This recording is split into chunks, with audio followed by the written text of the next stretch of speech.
William is a senior research fellow for, this is a wonderful title, for university design, and director of research for the New American University in the Office of the President at Arizona State University.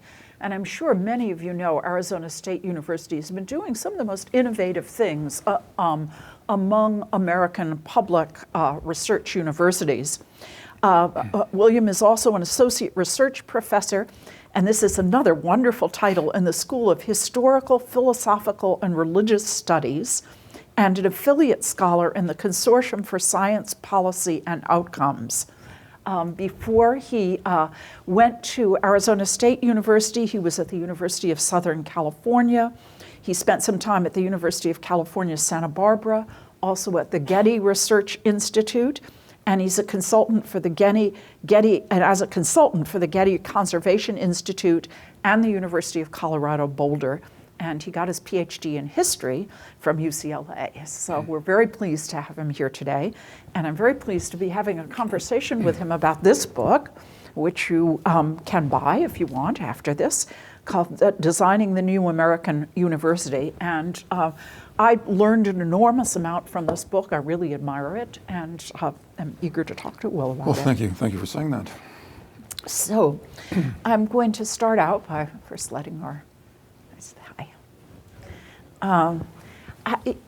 you call for a new model of the American Research University, and I wonder, for the audience who hasn't read your book yet, if you could describe what that model is of the new American Research University. Yeah. Well, the model is Michael Crow's vision, and it's for an institution that combines highest levels of academic excellence, knowledge, production, discovery, with maximum accessibility and maximum social outcomes.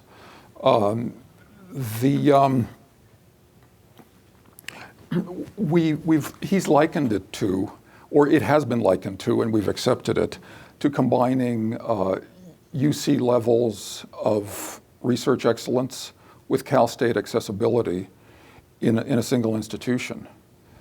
So one of the main arguments behind this is that research universities, the set of research universities, and there are really only roughly 100 out of 5,000 colleges and universities in the United States. There are only really 108 what the Carnegie Foundation terms RUVH institutions. You may be familiar with the term research extensive, they used to be called. And another second cohort of about 100 institutions that are less research extensive. But these institutions have become increasingly inaccessible. And his vision was that these universities should not be accessible only to the top 5% of American students or 10%, but to the top 25%. And not only socioeconomically disadvantaged students, but students from the middle classes, students who have differing indicators of creativity and intelligence. So it's taking a fairly entrenched model. No one is surprised to hear any longer that Stanford accepted only the top 5% of applicants for their class of 2019. Harvard comes in at about 5%. And Berkeley, something like 7.8%. So the model calls for maximum levels of accessibility to institutions that have academic platforms of knowledge production and discovery. Mm-hmm. So you feel passionately, as does Michael Crow, about access and the need to increase capacity, really, as you just said. I think you told me at lunch that Arizona State University has 91,000 students. Am I remembering that right? That is true, and that's something like a 65% increase since he arrived. So there are 91,000 students, 20,000 of those are enrolled online. Of those 20,000, 4,000 are in the ASU Starbucks program. Yeah. That we discussed. So. Oh, that's what we were talking yes, about. That, right. and I was wondering. I'm sure many of you heard about ASU's offer that any employee of Starbucks could go to ASU free online. of cost, right? Yes. Online. But so a 65% increase. I didn't know that figure. That's huge. Since what did Michael go in 2002? Since 2002, yes, yeah. exactly. And the part of the implications behind looking at scale and accessibility, scale of institutions, is the public value of an institution is, in a sense, very often determined by the fact that it serves its public adequately. So if the division of motor vehicles served only 100 people a day, but did it very well, and all 100 people were very satisfied, but there were still 3,000 people waiting on the sidewalk at the end of the day who couldn't get in the door, that detracts from its public value. And so it's a matter of size relative to the population that an institution serves. And his argument is that the set of research universities doesn't offer the enrollment capacity. The infrastructure of American higher education was largely developed through the mid-20th century, and there have been no new universities of any scale to speak of, either public or private. This is a complementary model. It's not in any way meant to replace or detract from the accomplishments of the set of American research universities. They're the most sophisticated and complex institutions in the world. And as Jonathan Cole, the provost emeritus at Columbia, who's written a really marvelous book called The Great American University, it came out in 2009. Whenever he gives a talk, he begins by explaining or reminding people that research universities have multiple missions, that they're not just institutions where you send your kids to school. I mean, they're responsible for discovery and innovation that's improved the lives of humanity worldwide, that drives economic competitiveness. And so Michael Crow's argument has been that this set of institutions, at least some subset of this set of institutions, should take on the responsibility to expand their enrollment. And so actually, very recently, just as we were completing the book, Michael is now chairing something called the University Innovation Alliance. And these are 11 large public research universities that have agreed to take on this mission of attempting to expand enrollment, specifically to socioeconomically disadvantaged or historically underrepresented students. But this includes some AAU institutions like the University of Texas, Austin, Ohio State, Oregon State, UC Riverside is part of the alliance.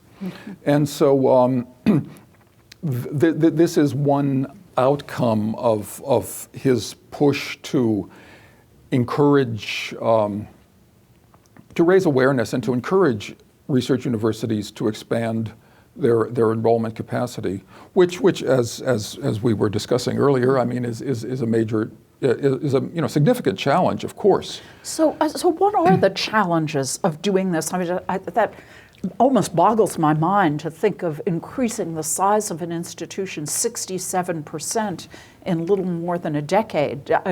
You were there the whole time. What were the most significant challenges in doing that? That's right. The enrollment growth, I'm just looking at the figures here, reminding myself that the enrollment growth has risen from 55,000 students, undergraduate, graduate, and professional, in 2002 to the 91,557 now. So that is a 65% increase. So degree production has increased more than 78% over this 12-year period. So ASU awarded 21,000 degrees during the previous academic year. It's awarded 100,000 degrees during the last 6 academic years. Each entering freshman cohort contains, even though ASU admits, I was citing those figures for Stanford, 5%, Harvard, 5%, Berkeley, 7.8%. ASU is admitting 80% of applicants. And for some reason people hear that and they think, well, it's open enrollment. But that's not remotely the case. The academic requirements for these students, these are academically qualified Arizona residents. They're the same as what the University of California, the standards that the University of California had in the 1950s and 1960s. So students who were, John Douglas has written extensively on this, of course. Students who, in California in the 50s and 60s, who completed a set of 10 required courses and maintained a 3.0 grade point average were essentially automatically admitted. And so Michael Crow often remarks when he goes around speaking to different groups, business groups around the country, he will tell the CEOs and leaders of these corporations that you would not be admitted to the school where you were a student in the 70s or 80s because the admission standards have risen to such an unprecedented extent. There's, a number of factors are. Though there certainly is some element of grade inflation in that too, isn't there? I'm sure there is. Yeah. Sure. But what about, I'm really interested in what the challenges are for the university. I mean, for a moment, let's say we all agree this is the single most important thing to do. What are the challenges in actually doing it? Well, what ASU has done is to adopt a much more flexible framework, and to admit all qualified students essentially means revamping and refurbishing the existing infrastructure, seeking additional resources from creative collaborations with business and industry, governments. It has worked at ASU. It obviously wouldn't necessarily work in other municipalities and in other contexts. But I think the success has shown that it is possible. Now, at the same time that the enrollment growth has increased by 65%.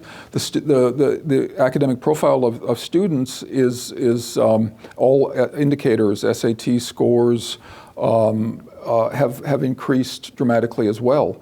The number of academic awards the students receive, the Fulbrights, the Truman Scholars, across the board have increased dramatically as well. Yeah, but what about, just when I think of scaling up at that level, I think of the physical facilities that would be important to build in a pretty short period of time. I think of all the faculty that would need to be hired. How did you handle those challenges in scaling up that fast? Well, and at the same time that the university has scaled up. Through significant investment in research infrastructure, the research expenditures have increased dramatically too, going from by a factor of 3.5, going from 123 million to 425 million during this period, without a significant increase in the size of the faculty. So I think the answer to your question then is that faculty who sign on are willing to take on additional teaching responsibilities. That's become part of the promotion and tenure criteria, as well as public service. There's far more flexible use of the infrastructure that does exist. I mean, in terms of semesters have been divided up into three-part units. So you have an A, B, and C, and not all classes are necessarily the full course of the semester. They might just be 7-week or 14-week units. Summer school enrollment, and at the same time, the degree production has become dramatically more efficient.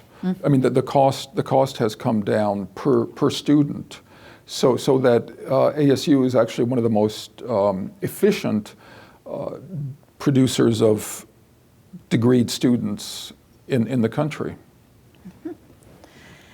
Let's talk about another element of your vision, which is you describe variously as transdisciplinarity or interdisciplinarity. You argue that the university as it currently exists has design limitations, and you describe those design limitations as we're too great a fixation on departments as representative of traditional academic disciplines. And in your imagination, yours and Michael Crow's imagination of this new American university, you think things should be far more, the word you keep using is transdisciplinary. Right. And could you talk a little bit about your conception of the transdisciplinarity, I guess I would say, and how you achieve that? Well, I think the distinction that some theorists of interdisciplinarity like to make is that transdisciplinarity implies also going outside the institution, collaborations with business, industry, and government. No, this has been one of his objectives from the outset is that there's really no need for disciplines to be departmentally based for this correlation that has existed since that certainly became codified in the 19th century with the emergence of the American Research University out of the its various antecedent institutional types, like the most prominently the German Research University, epitomized by the University of Berlin, Wilhelm von Humboldt's vision, and the Oxbridge model. These were Oxford and Cambridge were the, in a sense, the progenitors of the elite colonial colleges, and some of which became the Ivy League. Now, some of those elite colonial colleges evolved into major research universities, like Harvard. Well, actually, they all are, for the most part, they all evolved. But in the next book that we're working on, we discuss these as the first wave of American higher education. So the schema for that model would be that the first wave are the elite colonial colleges. The second wave were the early regional and state universities. The third wave were the land-grant universities that were established as a consequence of the Morrill Act in 1862 that Abraham Lincoln signed into law during the Civil War. And then the American Research University, the fourth wave, is what is actually pinpointed to the formation of Johns Hopkins in Baltimore in 1876 by the first president of the University of California, Daniel Coit Gilman, who left because of apparently some difficulties with the legislature here. And so Johns Hopkins, in a sense, institutionalized the model of the American Research University. Then, during the period between 1876 and 1915, this is per Roger Geiger. He's a historian of higher education at Penn State. He's sort of written the book on this. 15 institutions, 5 public universities, 5 private, the state flagships like Michigan, California, California, Michigan, Wisconsin, Illinois, and then 5 privates, the Ivy League institutions, and then institutions that were conceived from whole cloth as a result of philanthropic endowments. Stanford, University of Chicago, the Rockefellers started that. These institutions all set what Michael Crow terms the gold standard in American higher education. And the fifth wave is what he envisions to be the emergence of the fourth wave institutions into what might be termed super publics. So these are public research universities that take on this mission of enrollment at scale to meet enrollment demand. Now the funny thing is, the first wave institutions, like the elite colonial colleges, some of them still exist in that very form. I mean, places like Bard and Bowdoin, they still are very much what they were in the early 19th century. And some of the second wave institutions that were established as second wave, like the University of Virginia, that has evolved into a fourth wave institution. Most of the flagship public universities that were land grants became fourth wave institutions. So this is a vision for the further evolution of the American Research University, because most people assume that the institution has reached it's done. It's as Michael Crow always says, people just assume it's done, and departments are done, and what more do you need? Part of the transdisciplinarity objective is to also address what are always termed the grand challenges. I mean, societal problems that cannot be addressed only through one discipline. I mean, you have to have people from a dozen different disciplines working on some of these problems, like climate change and poverty and collapse of ecosystems. And so some of the transdisciplinary schools that he has established or led the establishment of, because this is very much faculty driven.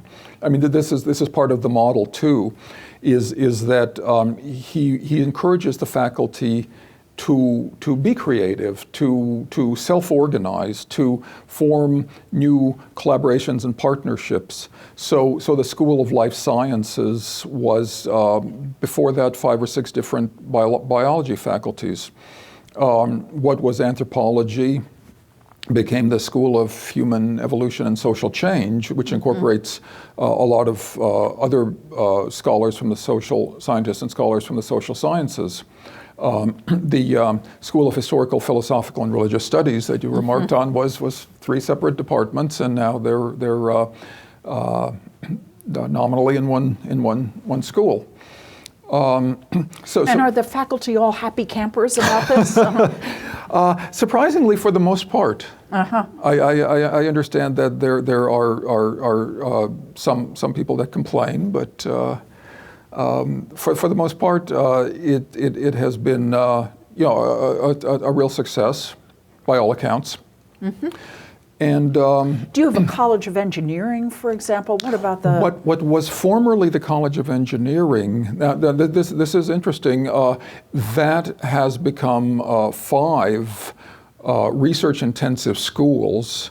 So with a gift from Ira Fulton, they're now termed the Ira Fulton Schools of Engineering. And so there's, for example, a School of Sustainability and Sustainable Development, School of Computing and Informatics. There are actually five different schools that are each interdisciplinary or transdisciplinary. And then for students who don't plan to go to graduate school, but who have every capacity to succeed professionally as engineers, there is on the Polytechnic campus a school that is basically focused on hands-on study of engineering and workforce development. This was even part of the flexible framework that you asked about. There are now 4 campuses, including the new downtown campus. And they're meant to be clusters of similar schools that work well together. So for example, the downtown campus is journalism, the Walter Cronkite School of Journalism. The law school is moving down there, public policy, schools that would benefit from access to state and local governments. And you mean downtown Tempe or downtown Phoenix? Downtown Phoenix. Oh, downtown Phoenix. Yes. And light rail connects the campuses. The what was formerly just the a campus out, what became a campus that was a former military air base in Mesa, is now the Polytechnic campus, and the objective is to make it competitive with, say, Cal Poly. And there's a West campus, and they each have unique clusters of schools. And so that more flexible framework has also allowed for enrollment capacity. And do the students apply to particular campuses, or do they just apply to ASU and then they find their home on a particular campus? Yes, exactly. That's one of his objectives. One of Michael Crow's objectives was not to have tiered campuses. Many satellite campuses are, decidedly intended for students who aren't academically qualified to go to the main campus. And so here, the degree simply states that it's a degree from Arizona State University. It doesn't specify a campus. Yeah. I'm curious about the relationship with the state in all this. Did the state just say, go and do good, do this? Did you have struggles with the state as you were, because this sounds like a very significant change for ASU, both in its development of its research portfolio, but also in this massive increase in enrollment. Yes. Did you run into any obstacles with the state? Well, I believe that with the assistance of the Board of Regents, the legislature has generally been persuaded that it's a good thing that the degrees are produced more efficiently, and so they have generally been supportive, except of course state disinvestment came about as a consequence of the economic downturn, the Great Recession in 2008. So funding was cut by something like 45%. It was the largest, both in terms of percentage and in terms of just dollars, of any university probably in the country. Yeah, and I guess the president of the University of California was, for part of the period, she was the governor, right, that Michael Crow was dealing with, that they had a working relationship. Yes, exactly. Yeah. Yes. I want to ask a question that what you were saying about transdisciplinary really bears on, and this is a question I think about often in relationship to Berkeley, that we say often as just an article of faith that students benefit, undergraduate students benefit, get a unique benefit from going to a research-intensive university better than non-research, liberal arts college, the Bards and the Bates and the Bowdens of the world. But I don't know a lot of evidence that shows that that's the case. And I wonder I'm really interested, because one of the claims that your book makes, I think very interestingly, is that what you and Michael Crow believe is that these students that you're admitting to ASU deserve and are benefited by getting their education in a research-intensive university.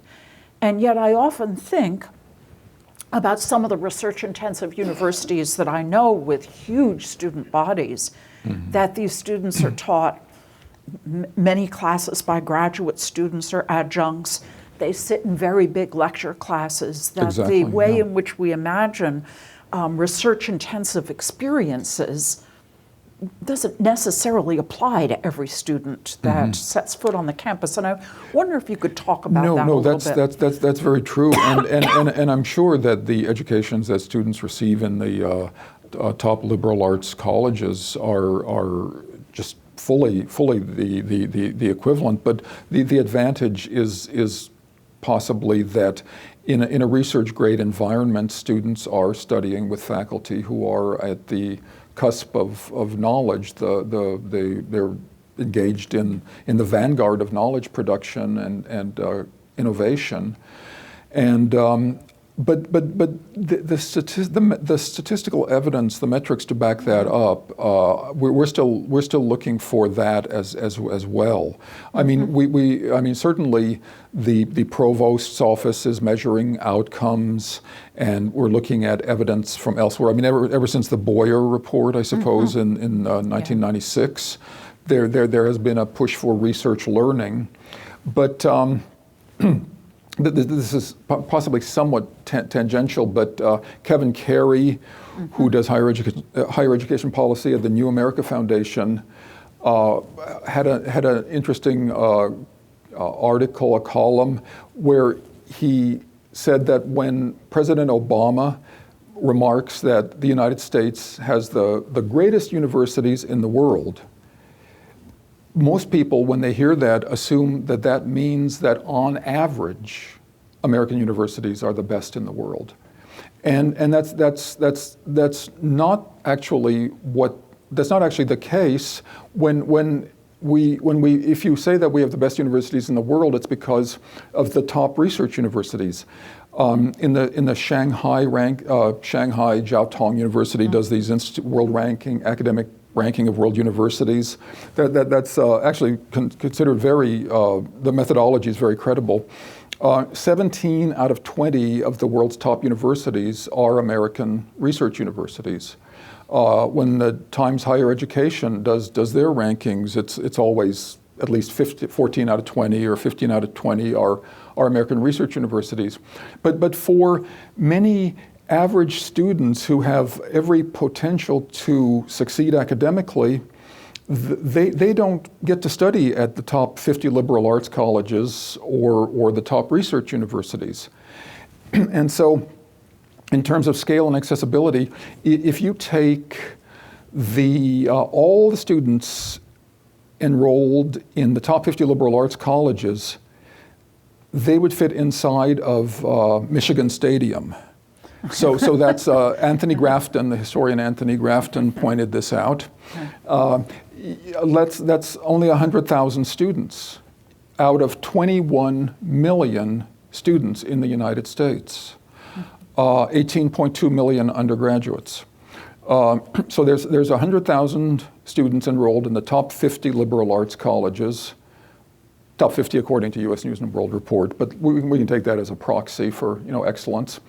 And then all the students in the Ivy Leagues, the 8 institutions of the Ivy League, could fit inside of Yale Bowl.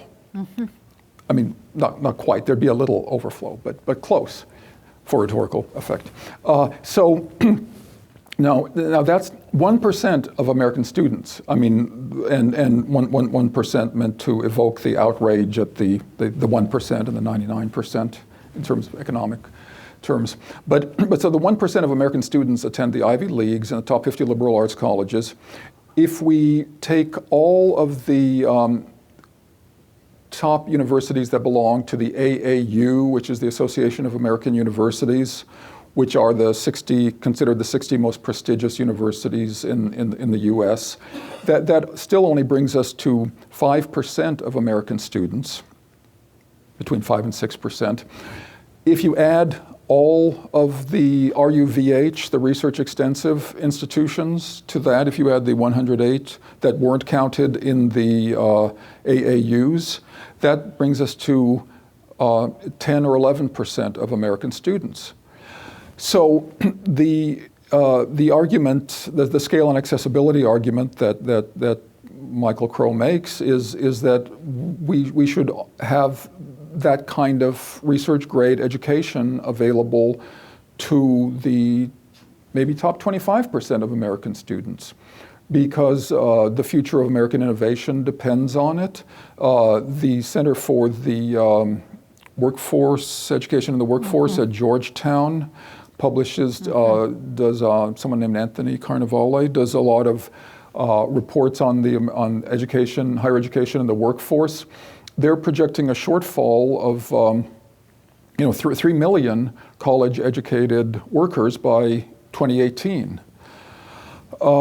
Everything points to the need for more higher education that brings students to competitive levels for the global knowledge economy. And so that's part of the motivation. Yeah.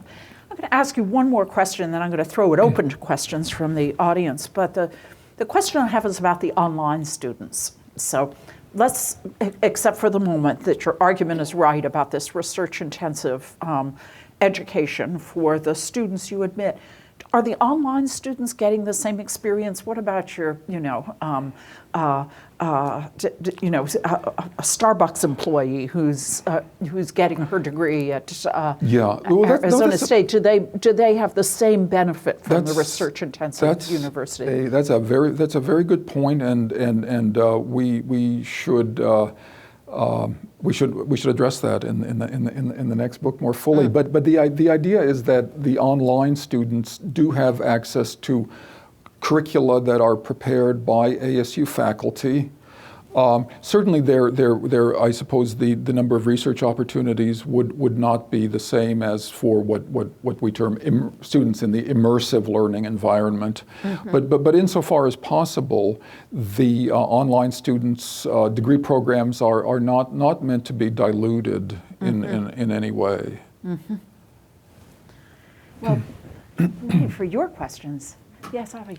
You haven't talked too much yet, or very little, about funding for this great expansion, except to say that there was this enormous cut in funding recently. Yeah. So I'm wondering if you can talk a little bit about what the sources are for funding, and sort of in line with the old Carnegie Foundation issue, who pays, who benefits. Exactly. And how this translates into things like the percentage of students who are outside the state, the percentage of tenure-track faculty. Has that changed in the recent decade, and those kind of related financial issues? Yeah, no, well, those are all interrelated, certainly, and what President Crow always points out is that, well, there are 17 revenue streams. I couldn't name them for you right now, but certainly the expansion of the research infrastructure has increased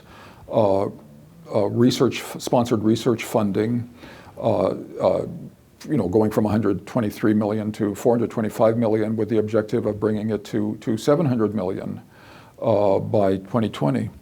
Partnerships with business and industry, with local governments, philanthropic support, support from alumni, finding efficiencies where they can be found. The cost of degree production has, as I've mentioned, gone down dramatically. Yeah, it's a complex challenge, and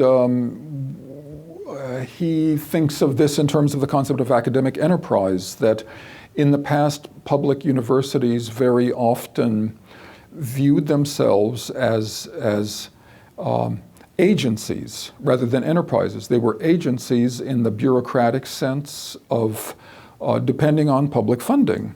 So like the division of motor vehicles again, routinization, standardization, these were the hallmarks of agencies that saw themselves primarily in the service function of producing undergraduates. And the opposite of that would be academic enterprise. So the university views itself as an enterprise and enters into partnerships and seeks first mover advantages with creative technologies, and so it is actually a model that demonstrably works at ASU. Mm-hmm. Yes, in the back. So I'll accept your premise that it's ridiculous that Stanford's accepting 5% of people and that there should be more access to that. But I don't quite understand the logistical model that you're proposing. So let's just take California as an example. You're basically, I think, proposing to increase enrollment at the UC's 3, 4, 5-fold.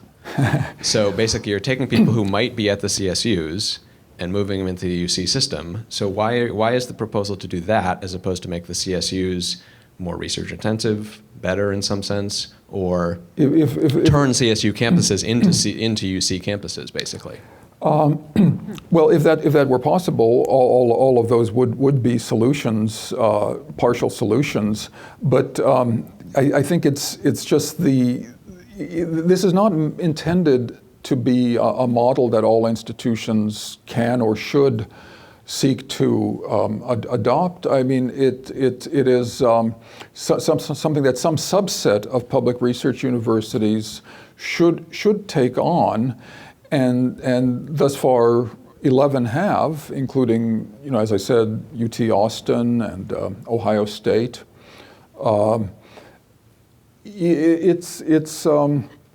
It is a significant logistical challenge, and there might be other solutions as well. This is just one possible model.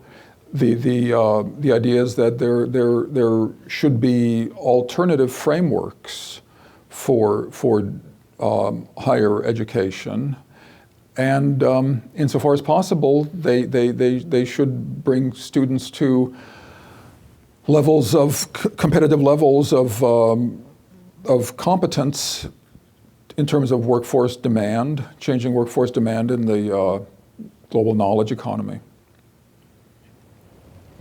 Yes. I really like your. Oh, did you? You want? Hi. Sorry, I'll you pass it on in a minute. Thank you. First, thanks for coming. I'm not sure if this is going through actually.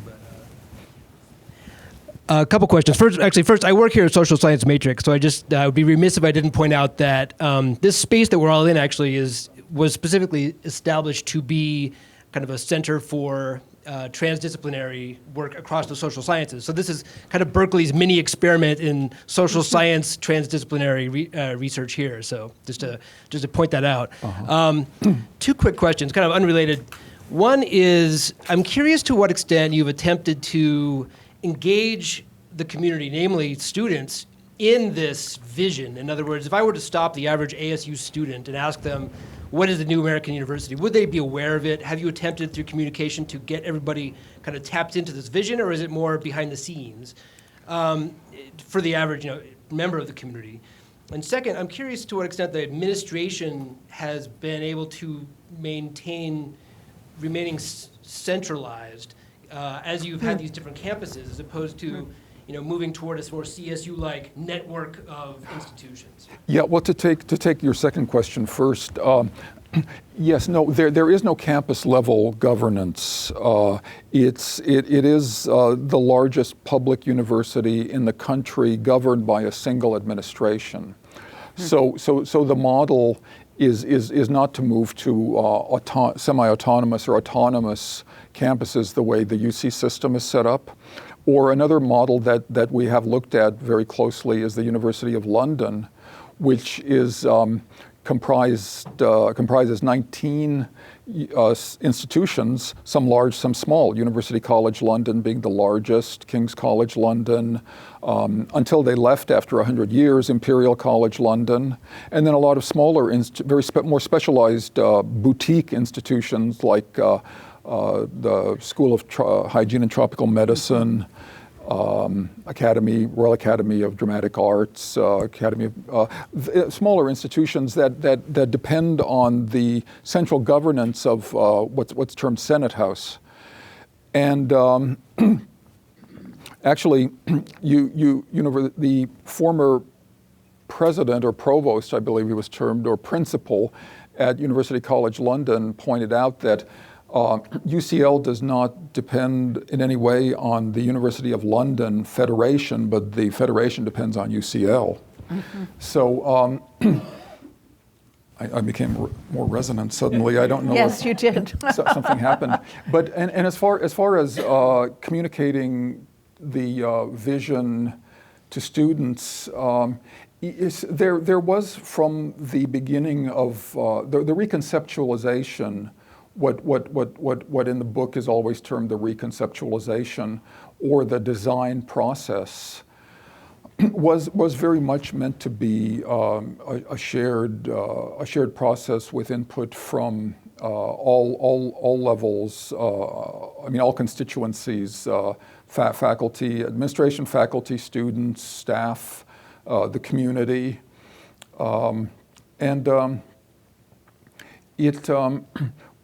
We have a chapter where we talk about design in terms of Herbert Simon, the polymath. Herbert Simon, his concept of the sciences of the artificial. So he talks about the science of the natural, being the natural world, but anything that's a human artifact, including language or urban agglomerations or farms or even language itself is an artificial science. But there's no reason why designing an institution can't be as precise and rigorous a process as the scientific research. It's just very often taken for granted that institutions are what they are, and there's insufficient effort to organize for specific purposes, to organize for research, to organize for greater enrollment capacity, and so on. Hi. Hi, my name is Andrew, and I really like what you're trying to do. And I do have a question about these ideas about faculty teaching cutting-edge research to students.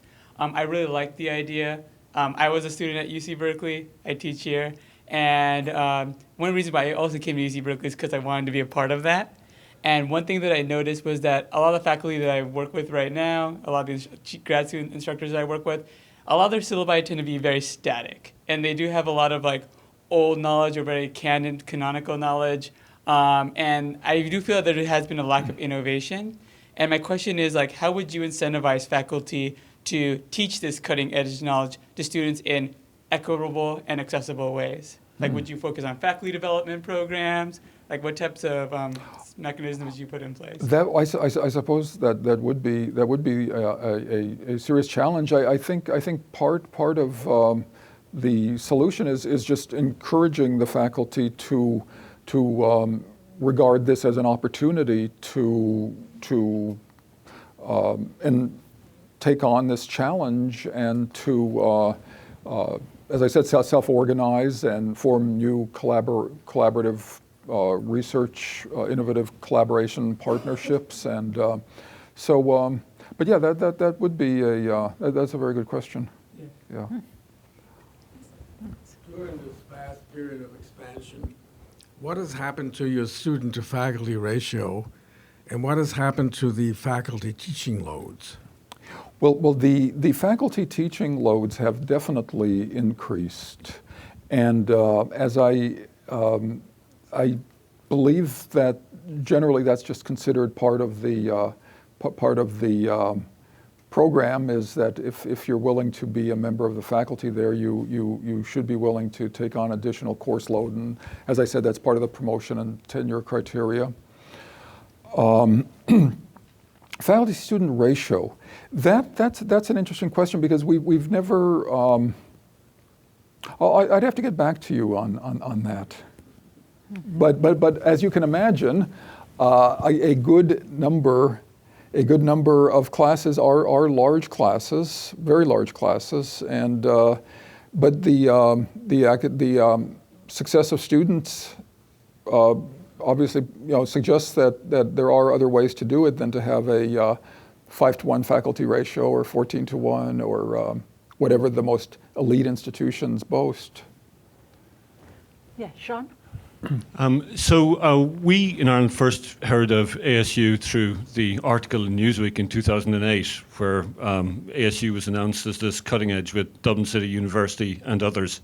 And my question, I've got 3 short questions for you, but to fill in the background to some of the people here, Dublin City University, as you're still in partnership with, was trying the most radical experiment probably in university education ever.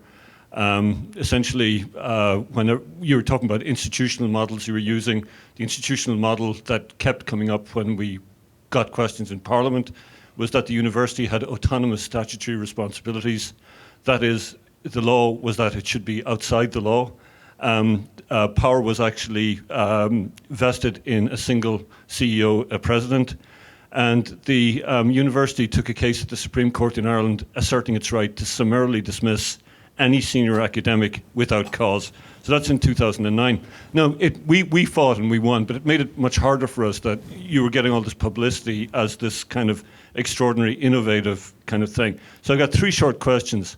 The first is, to what extent have you been influenced by the travail of Herr von Pronchinski at DCU? It ended, as you know, with him going to Scotland Yes. under a cloud. The second one is, why not get the corporations to train the students? Why should the taxpayer have to train them, since we're just talking about jobs? Thirdly, the critical 0.1% top students, do you think they're going to be drawn towards your model? So there are the 3 questions: institutions, corporations paying for this, and finally the very top students. Well, okay, we'll begin with the second one then, because the reason why we shouldn't necessarily turn it over to corporations, although in some instances that's a good possibility, but it's the fact that research universities, like liberal arts colleges, offer comprehensive degree programs that include the liberal arts. We mount yet another defense of the liberal arts in the book, because, of course, that's the very first thing that legislators want to cut. Or if we don't need a German program. We don't need a program in Chinese. Well, no one would say that anymore. But in the past, I mean, the University of Colorado eliminated its Chinese program when I was an undergraduate there. Well, it's just the mission. It's the mission of research universities and liberal arts colleges to offer this sort of integrated liberal arts curriculum where you have general education requirements during the first 2 years and more specialized training for the last 2 or 3 years. And corporations can't do that. Now, universities could work very much in tandem with corporations. And I think that's something that ASU is exploring.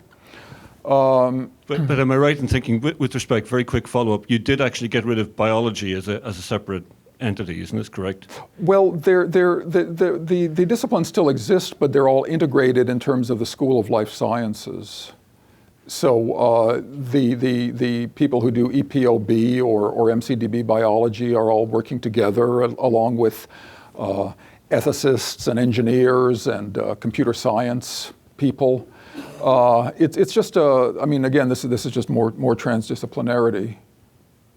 So But yes, I do know that ASU was looking very closely at what Dublin City University was doing, and I'd like to hear more about that. It ended rather badly, as you probably know. I've heard. Yeah. What about the top 1.1%? Sean's third question. Oh, the top 1%. Would they be? Well, as I said, as I mentioned, every freshman cohort at ASU, if it's 10,000 or 11,000 students, whatever, if we take the top 2,000, their academic profile matches point by point the academic profile of students admitted to Columbia or Cornell or Harvard or Bowdoin, except ASU admits 5 cohorts, 5 Bowdoin cohorts. And this is just partly a function too of accessibility. A lot of those students might not be admitted to more highly selective schools that will only admit 5% of applicants.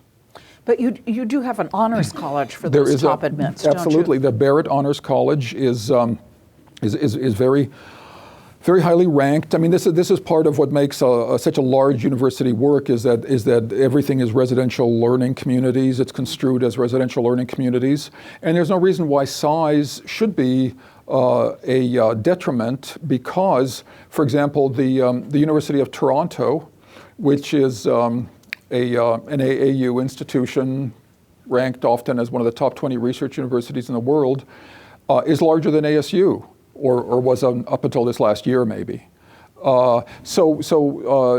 They're not, size and academic excellence are not mutually exclusive. I have one last question. Yes? I was just wondering what the cost of attendance was, for, like, in terms of this increase in enrollment. How much of that is coming from the actual students that are now enrolling? Well, because there's the sticker price, but then there's what students actually pay. And Michael Crow believes that an undergraduate education shouldn't cost more than a Toyota Corolla. So even though the tuition has gone up, it's a model. In the past, the model was low tuition, low financial aid, whereas the cost has increased for students who can afford to pay. That tuition money is set aside and enables students who would not be able to attend. ASU has a very large proportion of students who are Pell Grant recipients. So the cost is about $26,000, let's say. Why, as a student, would I want to pay $26,000 when I could just enroll in like edX, which is from like Harvard and MIT faculty, for free? Right. Well, if the outcomes would work for you, I believe they have a very most of what I've heard. What I understand is that most of the students who do succeed through MOOCs, through programs like edX, are students who already have degrees, because the levels of persistence are very low. Tuition and fees for in-state is actually $10,157. But that's the sticker price that most students don't pay. ASU gave something like $1 billion in was able to give something like $1 billion in financial aid out last year. We have something called the President Obama Scholars Program that guarantees that no academically qualified student would be turned away because of lack of financial means. So President Crow's argument in part is that institutions that pick the cream of the crop of socioeconomically disadvantaged students, these are laudable efforts, but they don't address the problem of scale adequately. And in many cases, you're simply displacing a middle class or a wealthy student by admitting a low income student, because if enrollment capacity doesn't expand, you're not getting more students in there to, become. I guess I'm just trying to get at the cost of quality. I think the first question was really interesting in terms of just like who pays for this level of efficiency. And being a UC grad myself and also a Harvard grad, I can't say that the same quality of education I received 10 years ago at UC Santa Barbara exists today, but I can probably say that the CEOs in the room, I received the same quality of education at Harvard that they received in the 1600s or better.